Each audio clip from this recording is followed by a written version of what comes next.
도적질하는 자는 다시 도적질하지 말고 돌이켜 빈궁한 자에게 구제할 것이 있기 위하여 제 손으로 수고하여 선한 일을 하라. 아멘. 하나님의 말씀입니다. 하나님께 감사합니다. 오늘은 하이델베르 교리문답 제42주일 제8계명을 보도록 하겠습니다. 질문과 답을 보시죠. 백신문 제8계명에서 하나님께서 금하신 것은 무엇입니까? 하나님께서는 국가가 법으로 처벌하는 도둑질과 강도질만을 금하신 것이 아니고 이웃의 소유를 자기의 것으로 삼으려고 시도하는 모든 속임수와 간계를 도둑질이라고 말씀하십니다. 이런 것들은 폭력으로 혹은 합법성을 가장하고서 일어날 수 있는데 곧 거짓 저울이나 잔화퇴, 부정품, 위조 화폐와 고리대금과 같은 일, 기타 하나님께서 금하신 일입니다. 하나님께서는 또한 모든 탐욕을 금하시고 그의 선물들이 조금이라도 잘못 사용되거나 낭비되는 것을 금하십니다. 111문 이 계명에서 하나님께서 원하시는 것은 무엇입니까? 내가 할 수 있고 해도 좋을 경우에는 나와 이웃의 유익을 증진시키며 내가 남에게 대접을 받고 싶은 대로 이웃에게 행하고 더 나아가 어려운 가운데 있는 가난한 사람을 도울 수 있도록 성실하게 일해야 합니다.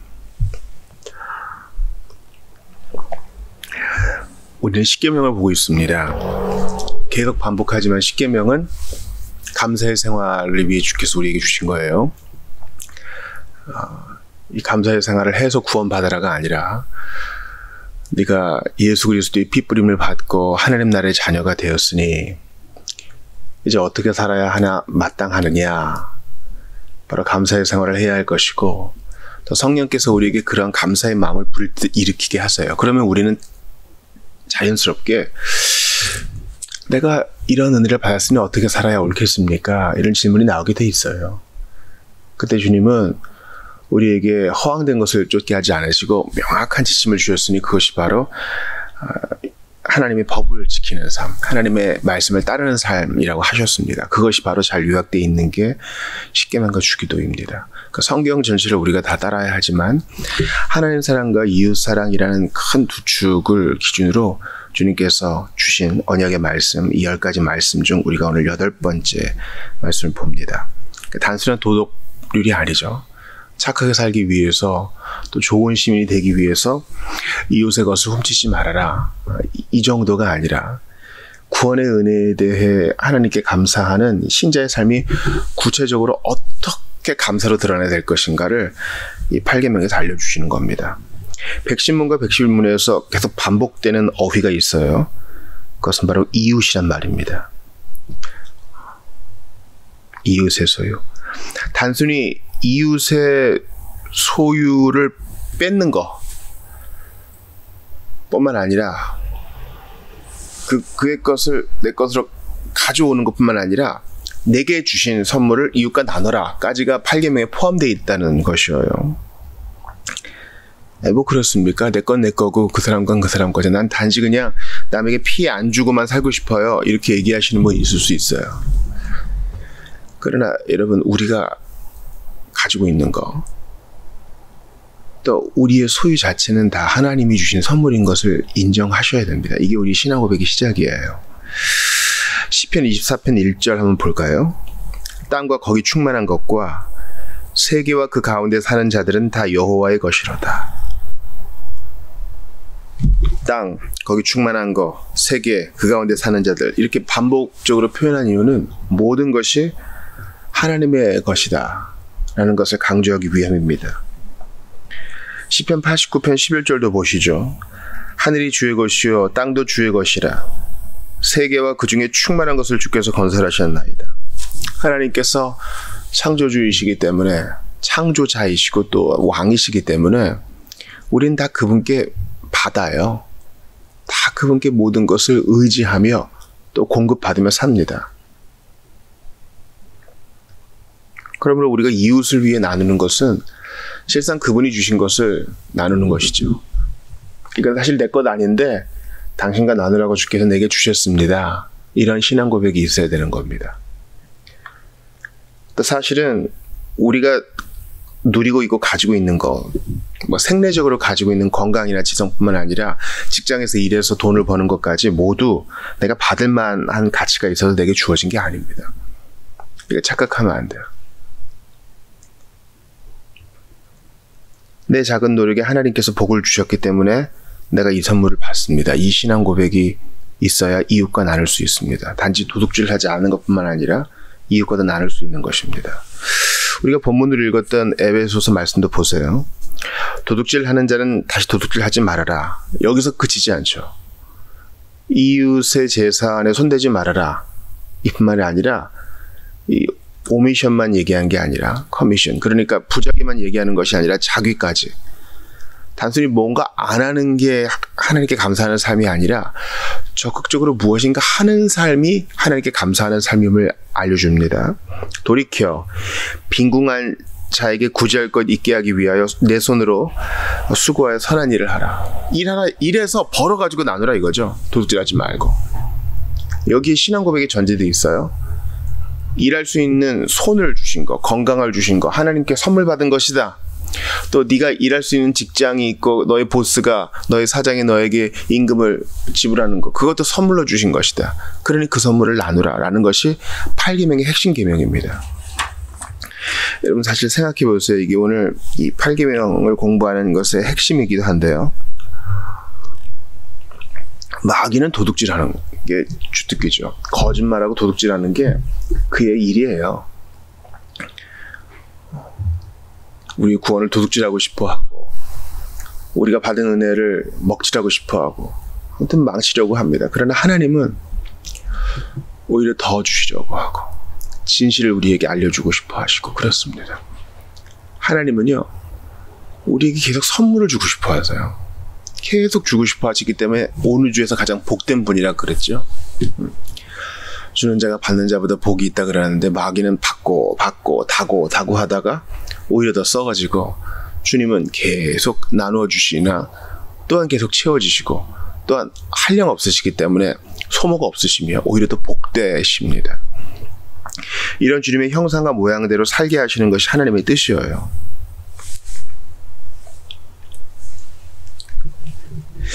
시편 128편을 한번 볼까요? 1, 2절을 한번 찾아보 읽겠습니다. 시편 128편 1, 2절입니다. 이런 신앙 고백을 시편 기자가 어떻게 표현하고 있는지 한번 살펴보도록 하겠습니다. 시편 128편 1, 2절입니다. 여호와를 경외하며 그의 길을 걷는 자마다 복이 있도다. 내가 내 손이 수고한 대로 먹을 것이라. 내가 복되고 형통하리로다. 여호와를 경외하는 자는 어떠한 삶을 산다고요? 내 손이 수고한 대로 먹는다. 이건 사실 1절 없어도 할 수 있는 말이잖아요. 근데 신자는 그렇지 않아요. 내가 내 손으로 부지런히 육체노동을 하든 정신노동을 하든 뭐 화물 배송을 하든 다양한 직업이 있겠죠. 정말 힘이 지나도록 열심히 일을 해가지고 급여를 받아가지고 가정도 꾸리고 내 삶도 건설한다 이겁니다. 자녀들도 교육시키고 봉사도 하고 구제도 합니다. 이건 내 손으로 하는 것만이 아니란 것이죠. 하나님께서 내게 힘을 주사 내게 주신 선물로 또 다른 선물을 받게 하시니 이 선물을 기꺼이 하나님께 다시 내어드립니다. 이게 우리 신앙 고백이에요. 그러니까 여러분 도둑질할 필요가 없는 것은 우리가 성실과 정직으로 여호와 앞에 선다면 때로는 주님이 당신의 지혜로운 섭리 가운데 많이 주실 때도 있어요. 넉넉하게 주실 때도 있어요. 기억하세요. 늘 넉넉하게 주시진 않아요. 어떨 때는 조금 주실 때도 있어요. 당신의 지혜로운 섭리대로. 그 타이밍은 우리가 몰라요. 그러나 변치 않는 한 가지의 신앙 고백은 무엇입니까? 늘 주기를 기뻐하시는 선물 주시는 하나님께서는 우리를 버리시지 않는다는 거예요. 다시 한번 시편 128편 2절 보세요. 네가 네 손이 수고한 대로 먹을 것이라. 이건 자연법이 아니고 예수 믿는 신앙 밖에 있는 어떤 법이 아니라 그리스도 안에 있는 우리의 법칙이에요. 빌립보 감옥에 갇혀있는 바울의 고백을 들어보세요. 4장 12절에 빌립보서 4장 12절에 내가 비천에 처할 줄도 알고 풍부에 처할 줄도 안다 이래요. 감옥에서 이렇게 돌아보니까 바울이 이런 신앙 고백을 하는 게 참 대단해요. 감옥에서 아무것도 할 수 없어요. 또 그 마지막에는요, 생애 마지막에는 춥다고 외투를 가져오라 그러니까 많이 곤란했었나 봐요. 그런 상황을 겪을 때도 있었고, 또 후원이 넘칠 때도 있었고, 자비랑 했을 때 뭐 수입이 좋았을 때도 있었겠죠. 그런 다양한 일을 겪었지만 나는 주 안에서 넉넉하다. 그리고 이어지는 말씀에서 뭐라 그럽니까? 내게 능력 주시는 자 안에서 내가 모든 것을 할 수 있다. 이것은 자기계발서의 문장이 아니에요.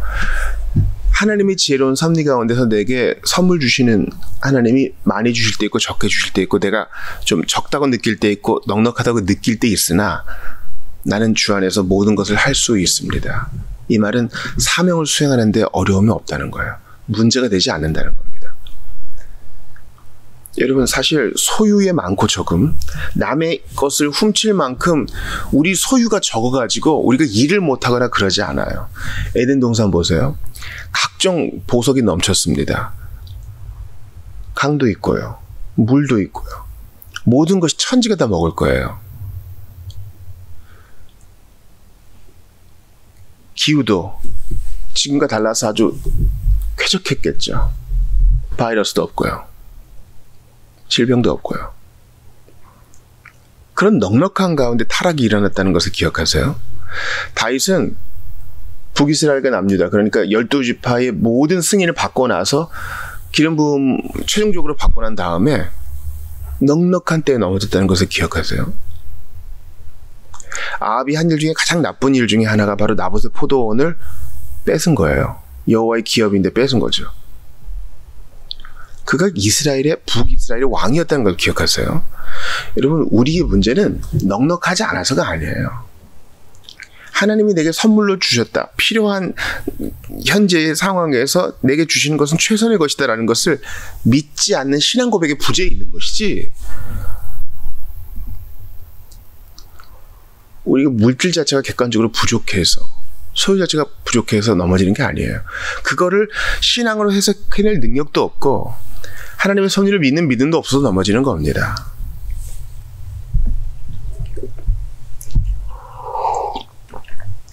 하나님의 선물을 받아들이지 못하고 이웃의 것을 훔치고 또 훔치려고 하는 것, 정반대의 단어가 바로 탐욕이죠. 그러니까 선물을 받아들이는 신앙과 탐욕이 정반대예요. 탐욕은 도둑질하게 하죠.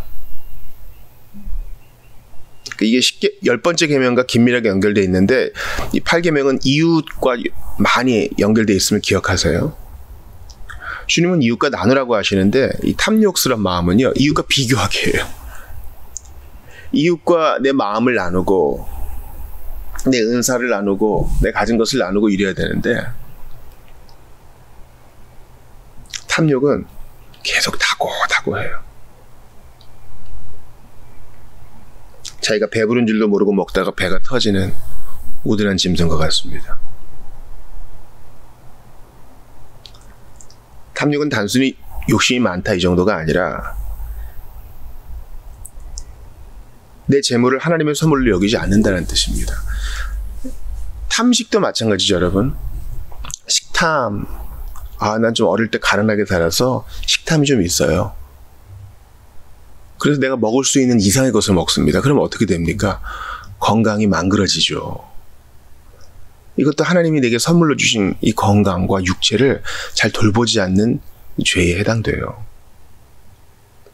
내가 힘을 얻을 만큼 먹었다 하면 그만할 수도 있어야 돼요. 입이 즐거운 대로 먹었다가는 하나님이 주신 선물을 망가뜨릴 수 있다는 것을 기억하셔야 돼요.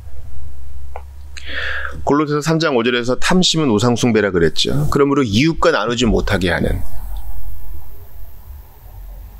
이 모든 것이 우상숭배, 하나님께 대한 적대행위라는 것을 기억해야 됩니다. 여러분, 눈을 들어 현대사회를 보세요.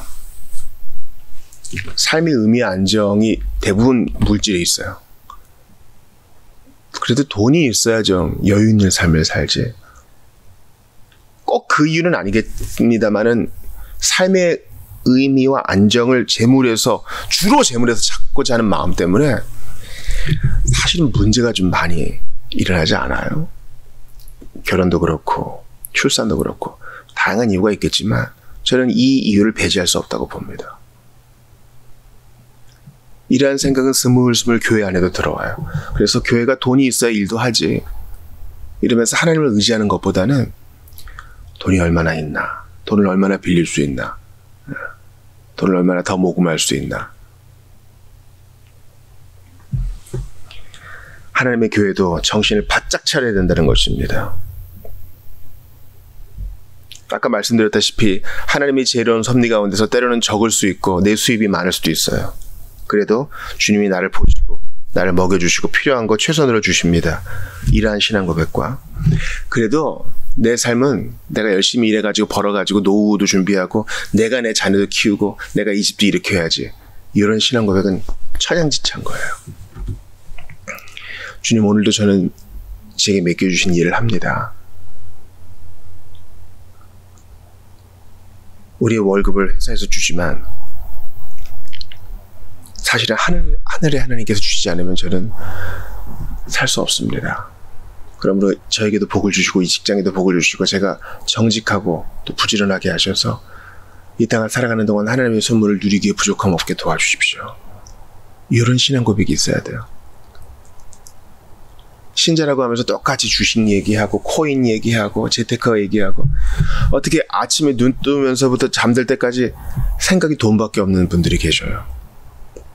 뭐 임장을 갔습니다. 경매에 참석했습니다. 땅을 샀습니다. 용도 변경을 했습니다. 대출을 받았습니다. 용도 변경을 했습니다. 건물을 올렸습니다. 다 좋은 것이죠. 그런데 우선순위가 뒤바뀌어서 오히려 그게 모든 게 돼버렸어요. 참으로 비참한 인생입니다. 하나님과의 관계와 교통도 없이.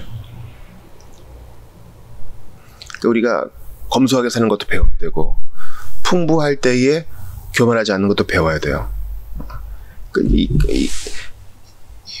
부 자체도 선한 것이 아니고 가난한 자체가 뭐 찬양받을 것도 아니에요. 우리에게 중요한 것은 어떠한 형편이든지 하나님의 선하신 섭리를 믿고 인내하면서 우리 할 일을 하는 겁니다. 여러분, 에덴 동산에서 마귀에게 유혹을 받을 때 하와가 한 말 기억하세요?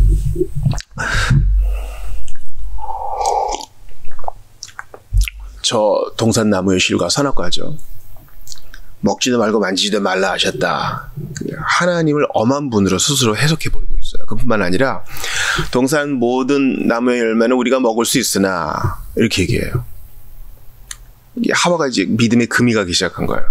동산에 있는 모든 실과는 내가 먹을 수 있으나, 이 말은 하나님이 선물로 주신 걸 권리로 생각하기 시작한 거예요. 이게 다 사실 우리 건데 저거는 못하겠어. 아유, 이 뉘앙스의 차이를 아시겠죠? 우리는 내가 벌고 내가 누리고 내 거라고 하는 거에 있어서 이것을 내 권리라고 딱 못을 박는 경향이 있는데 조심해야 돼요. 그러니까 우리가 매일 신앙 고백을 갱신해야 되는 이유가 여기 있어요. 이거 하나님 주신 거고, 우리 여기서 간증하셨던 분이 한 말처럼 이 집에 있는 티스푼 하나 다 내 것이 아니고 다 주님이 선물로 주신 것입니다. 이런 자세가 있어야 돼요. 이웃과 비교하면 여러분 한두 끝도 없어요. 그렇지 않습니까? 소위 우리나라에서 최고의 학부라고 하는 곳에 있는 학생들이 대부분 열등감에 시달리는 거 여러분 아셔요? 옛날에 로렌 커닝햄이 우리나라 왔을 때 그 패스터 데이빗, 그 조용기 목사 말하는 거예요. 조용기 목사의 소원이 뭐였냐면 신방할 자전거 하나 있으면 좋겠다. 그게 소원이었대요. 그러나 여러분, 걷던 사람의 자전거가 생기면 오토바이 갖고 싶고요. 오토바이 좀 몰다 보면은 소형 차라도 갖고 싶고요. 소형차 몰다 보면은 그래도 좀 중형차 갖고 싶고, 그러다가 세단 갖고 싶고, 한두 끝도 없는 거죠. 그러니까 사람의 생명이 소유에 넉넉한 데 있지 않아요. 하나님과 얼마나 긴밀한 관계를 맺고 그분과 교통하느냐에 달려있는 것이죠. 높은 산이, 거친들이, 초막이나 궁궐이나 내주 예수 계신 곳이 그 어디나 하늘나라에 그러는데, 신자가 세상과 그 모양을 똑같이 하면서 나아가면 덕도 되지 않고 선교도 되지 않고 죽기 영광도 되지 않는다는 사실을 기억해야 합니다. 하와는 선물로 주신 것에 대해 감사하는 마음이 없었고 권리로 여겼으니 쉽게 시험에 넘어가고 범죄하고 만 것입니다. 기억하세요. 내가 지금 가지고 있는 것, 내 건강도 내 권리 아니에요. 다 선물로 주신 겁니다. 건강을 잃어봐야 아이고 하나님의 강한 손이 나를 붙들고 계셨구나. 그걸 인지하는 거예요. 내가 좀 통장 잔고에 좀 뭐가 좀 있다 그래서 으쓱대지 마세요. 하나님이 있기만 보시면 그거 다 없어집니다.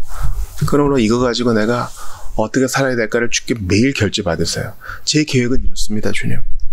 자녀 교육을 위해서는 이렇게,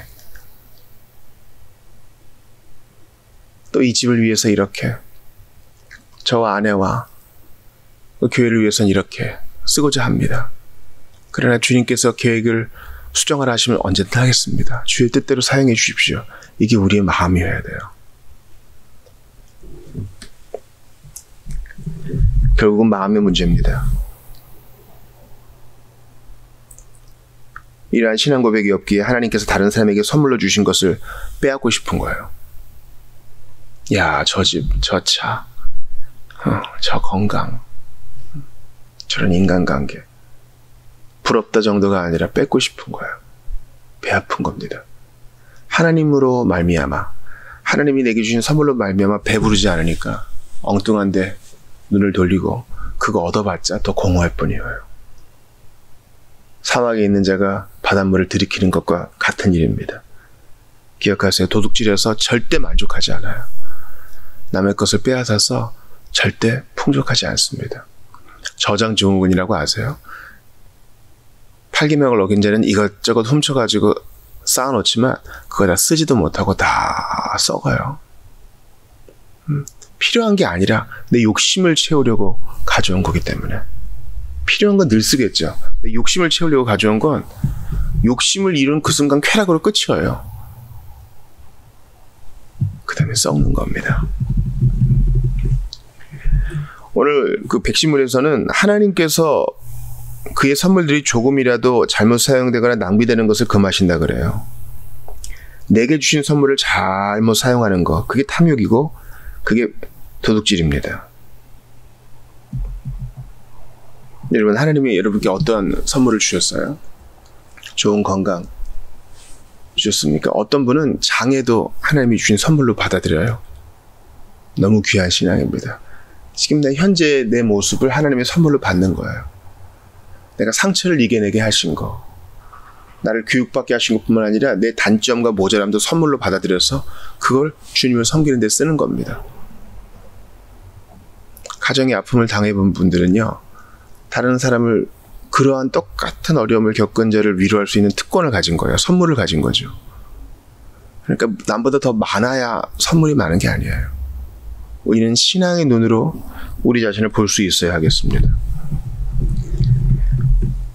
우리는 은혜로 받은 선물을 더욱 책임감 있게 사용해야 됩니다. 주님이 마태복음에서 5달란트 받은 자가 아니라 1달란트 받은 자를 책망하시죠. 달란트는 하나님이 그 사람의 재능과 상황에 맞게, 그 사람을 향한 목적에 맞게 주신 것이어요. 그러므로 달란트 자체가 재능이라 할 수 없고 그에게 맡겨주신 사명이라고도 할 수 있어요. 근데 나는 능력이 적으니, 사명도 작으니 이가 뭐 별로 남들과 비교해서 부끄러우니 안 하겠습니다. 남들은 뭐 정치도 하는 것 같고 앞에 나가서 마이크도 잡는 것 같고 큰 일을 이루는 것 같은데, 아유 난 고작 그냥 이 한 귀퉁이를 좀 돌보라고 하시는데 이거 참 초라한 것 같으니 안 하고 땅에 묻어두는 거예요. 주님이 이것에 대해서 진노하셔요. 자신의 선물이 조금이라도 잘못 사용되거나 낭비되는 것을 금하신다는 게 바로 이런 뜻이에요. 작은 일에 충성하라 말씀하셔요. 남의 선물 부러워하지 말고 내게 주신 작은 선물을 최대한 사용하고 그것만으로도 벅차다. 이게 우리의 믿음입니다.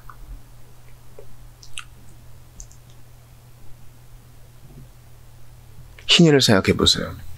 이스라엘에서는 매 50년마다 희년의 나팔을 붑니다. 그래서 종된 자는 풀어주고 이웃의 재물을 다시 돌려줍니다. 무슨 이런 배 아픈 일이 있어요? 내가 돈 주고 샀으니 내 거지. 이 희년의 정신을 아시겠죠? 하나님의 선물을 인정하는 거예요. 희년 되기 전까지는 내가 누렸지만 이제는 당신의 것입니다. 하나님이 선물로 당신의 기업으로 주신 것이니 다시 돌려드립니다. 이스라엘에서 희년이 한 번도 선포된 적이 없다는 것을 기억할 때 이웃의 것을 도둑질하고 탐심을 채우려는 우리의 완악한 마음이 얼마나 몹쓸 짓을 한 것인가 생각해 봐야 됩니다. 내 생명은 내 소유로 유지되는 것이 아니라 하나님이 복 내려주심으로 삽니다. 이게 희년의 정신이고 오늘날 우리는 그리스도 안에서의 희년의 정신을 실현해가면서 살아야 합니다. 몸도 영혼도 나의 것 아니요 나의 신실한 구주 예수 그리스도의 것이니 내게 주신 것 나누며 살겠습니다. 기독교가 정착된 곳에서는요, 또 조금이라도 기독교의 전통이 있는 곳에서는 기부의 문화가 많아요. 그래서 가족의 이름으로 벤치를 세운다거나 또 가족의 이름으로 학교를 세운다거나 도서관을 세운다거나 이런 일이 많죠. 또 우리나라는 특별히 자식에게 주려는 일들이 대단히 많아요. 물론 몇몇 어른들은 독립운동을 하는 일에 대의에 학교를 세우는 일에 쓰셨죠. 근데 대부분의 정서는 자녀에게 주고 싶어요. 이 신자부터 이런 일들을 해나가야 됩니다. 내게 선물로 주신 것을 다음 세대를 위해 선물로 내어드리는 거. 그러니까 여러분 매우 소수이겠지만 여러분 중에 재물이 있는 분이 있으실 거 아니에요. 책임감 있게 기도하셔야 돼요. 내가 이거 어떻게 써야 되겠습니까? 이걸 가지고 총자로 준 것 마냥 사람들을 통제하려 하지 마시고요. 기도하세요. 하나님이 당신에게 주신 선물이니까 주의 영광 위에 사용하기 원합니다. 용처를 가르쳐 주십시오. 기도해야 할 것입니다.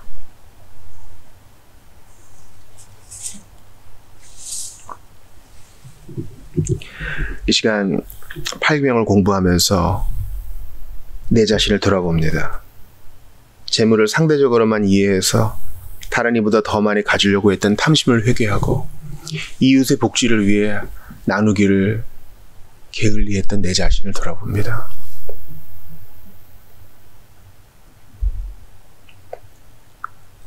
소유가 많아 넉넉하냐 빈곤하냐가 근본적 문제가 아니라 어떤 형편에서든지 주의 얼굴을 구하며 맡겨주신 사명을 감당하느냐 못하느냐가 중요한 것이었는데 나는 너무 내 없는 것을 하나고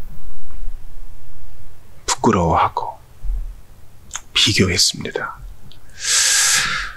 저는 이 땅에 오셨던 예수님을 보아요.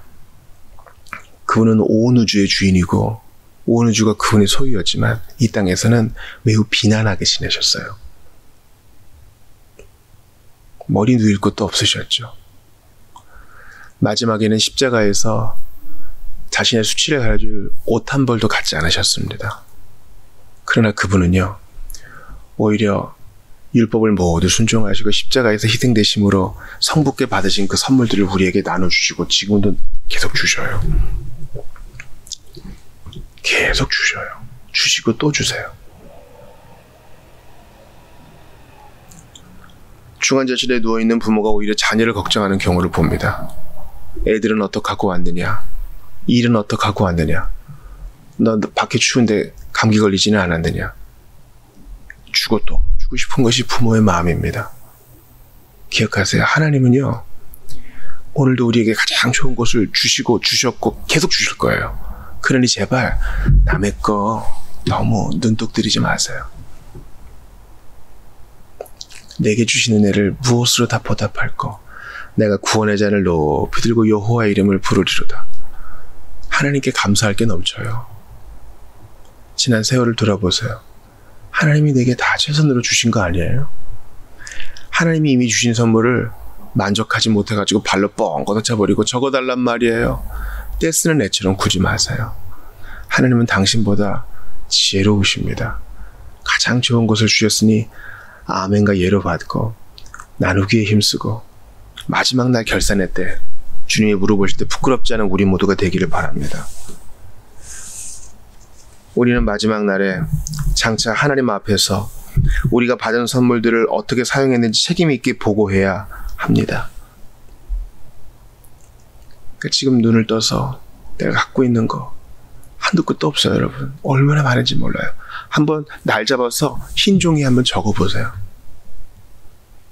다양한 인간관계를 접하면서도 더 깨닫게 돼요. 내가 지금 숨 쉴 수 있는 것도 선물이에요. 오늘 일하러 갈 직장이 있는 것도 선물이에요. 이동할 수 있고 무언가를 보고 이해할 수 있고 이것도 선물이에요. 그러니 책임감 있게 함부로 다 퍼주기만 하는 뜻도 아닙니다. 책임감 있게 먼저 나를 잘 세우고 하나님의 은혜를 주신 것을 더 잘 나누는 우리 모두가 되길 바랍니다. 연말이라 주중에 연락이 많이 와요. 연탄을 도와주십시오. 후원을 도와주십시오. 많이 오는데 우리가 모든 걸 다 할 수는 없겠죠. 그러나 교우들과 의논하여 가장 좋은 나눔을 할 것입니다. 예수 그리스도의 뒤를 따라 기꺼이 나누는 우리 모두가 되기를 바랍니다. 천국 가기 위해 나누는 것이 아니라 주님께 가장 반역했던 이유신 나를 위해 피 흘려주신 그분의 은혜 까닭에 오늘도 기꺼이 신앙의 눈으로 내 모든 것을 파악하고 선물로 주신 것에 감사하며 믿음으로 이웃과 나누는 우리 모두가 되시기를 주의 이름으로 축원합니다.